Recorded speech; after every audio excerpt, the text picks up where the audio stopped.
Assalamualaikum warahmatullahi wabarakatuh. Perkenalkan, nama saya Muhammad Ridho Tanjung, NIM 252009. Di sini saya akan menjelaskan tentang struktur dan fungsi CPU. Komponen utama CPU. 1. Unit kontrol. Unit kontrol adalah bagian yang mengatur jalannya program. Komponen ini tentu perintah, instruksi, serta memori utama untuk menentukan berbagai jenis instruksi. Terdapat di seluruh CPU. CPU bertugas untuk mengontrol komputer sehingga akan terjadi sinkronisasi yang terjadi antara komponen yang bekerja dalam menjalankan suatu fungsi operasi, termasuk bentuk tanggung jawab unit kontrol adalah dengan mengambil.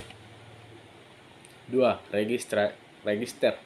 Register merupakan sebuah perangkat penyimpanan kecil yang mempunyai akses dalam kecepatan yang cukup tinggi, yang akan digunakan untuk menyimpan data serta instruksi yang akan diproses. Memori ini memiliki sifat sementara, biasanya akan digunakan untuk menyimpan data, kemudian diolah untuk diproses lebih lanjut lagi. Dengan sistem analogi, register ini bisa diumpamakan dengan memori dalam otak pada saat melakukan pengolahan secara manual, perhitungan serta perbandingan logika juga. Sehingga otak bisa diibaratkan dengan perangkat CPU yang berisi berbagai kenangan, unit kontrol yang mengatur seluruh aktivitas tubuh serta memiliki tempat untuk melakukannya.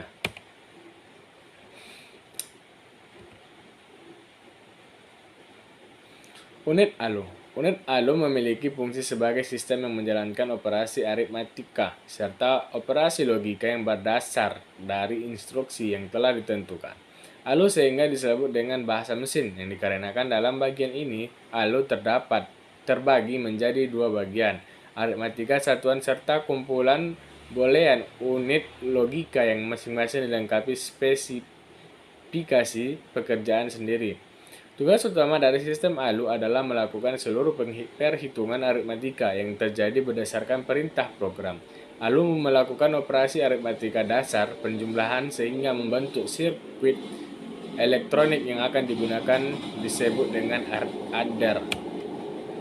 4. CPU interconnection adalah sebuah sistem koneksi serta bus yang akan menghubungkan komponen internal dari CPU, yaitu ALU, unit kontrol serta berbagai register dengan bus-bus eksternal CPU yang akan menghubungkan dengan sistem yang lainnya, seperti dari memori utama, piranti, masuk serta keluaran. B.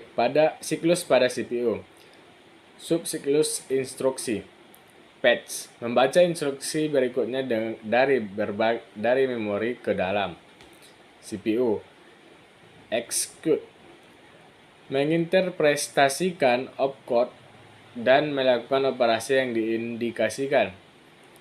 Interrupt, apabila interrupt diaktifkan dan interrupt telah terjadi, simpan status proses saat ini dan layani interrupts.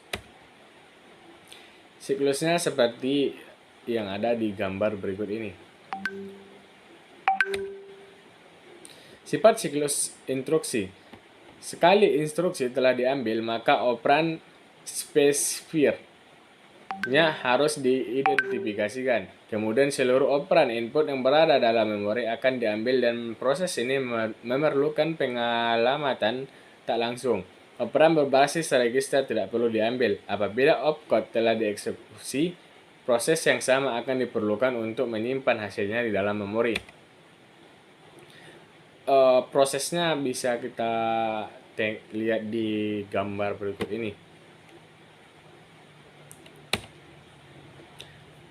Masuk yang ke D, RISC dan CISC. RISC atau disebut dengan Reduced Instruction Set Computer. RISC singkatan dari Reduced Instruction Set Computer merupakan bagian dari arsitektur mikroprosesor berbentuk kecil dan berfungsi untuk mengakses instruksi dalam komunikasi di antara arsitektur yang lainnya.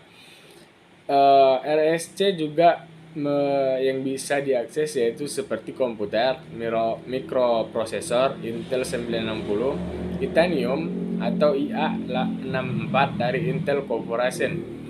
PowerPC dari International Business Machine, dan lain-lain. Karakteristik dari RISC ada 3, yaitu one cycle execution time, 1 putaran eksekusi. Prosesor RISC mempunyai CPI atau clock per instruction atau waktu per instruksi untuk setiap putaran. Hal ini dimaksud untuk mengoptimalkan setiap instruksi pada CPU. Yang kedua yaitu vivelining, adalah sebuah teknik yang memungkinkan dapat melakukan eksekusi secara simultan, sehingga proses instruksi lebih efisien. Yang ketiga, large number of register. Jumlah register yang sangat banyak. RISC didesain dimaksudkan untuk dapat menampung jumlah register yang sangat banyak untuk mengantisipasi agar tidak terjadi interaksi yang berlebih dengan memori. Ciri-ciri RISC terbagi dari beberapa macam. Yang pertama yaitu instruksi berukuran tunggal. Yang kedua, ukuran yang umum adalah 4 bit. Jumlah pengelamatan data sedikit. 4. Tidak terdapat pengelamatan tak langsung. Kelima, tidak dapat operasi yang menggabungkan operasi load atau store dengan operasi aritmatika.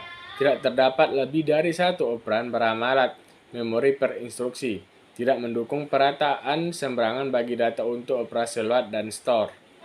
Jumlah maksimal pemakaian memori manajemen bagi suatu alamat data adalah sebuah instruksi. Masuk yang kedua yaitu CISC atau Complex Instruction Set Computing. Complex Instruction Set Computing atau CISC atau kumpulan instruksi komputasi kompleks adalah suatu arsitektur komputer di mana setiap instruksi akan menjalankan beberapa operasi tingkat rendah seperti pengambilan dari memori atau load, operasi aritmatika, dan penyimpanan ke dalam memori atau store yang saling bekerja sama. Aplikasinya yaitu prosesor sistem atau CE60, kedua prosesor FAX, ketiga prosesor PDP, ke-11 CPU AMD, Intel x86, dan lain-lain. Karakteristik CISC ada 2, yaitu syarat informasi memberikan keuntungan di mana ukuran program-program yang dihasilkan akan menjadi relatif lebih kecil dan penggunaan memori akan semakin berkurang. Karena CISC inilah biaya pembuatan komputer pada saat itu, tahun 1960, menjadi jauh lebih hemat. Yang kedua, dimaksudkan untuk meminimumkan jumlah perintah yang diperlukan untuk mengerjakan pekerjaan yang diberikan, atau jumlah perintah sedikit tetapi rumit. Konsep CISC menjadikan mesin mudah untuk diprogram dalam bahasa rakitan. Ciri-cirinya yaitu yang pertama, jumlah instruksi banyak. Yang kedua, banyak terdapat perintah bahasa mesin. Yang ketiga, instruksi lebih kompleks. Cukup sekian yang dapat saya sampaikan. Kurang dan lebihnya saya mohon maaf. Wassalamualaikum warahmatullahi wabarakatuh.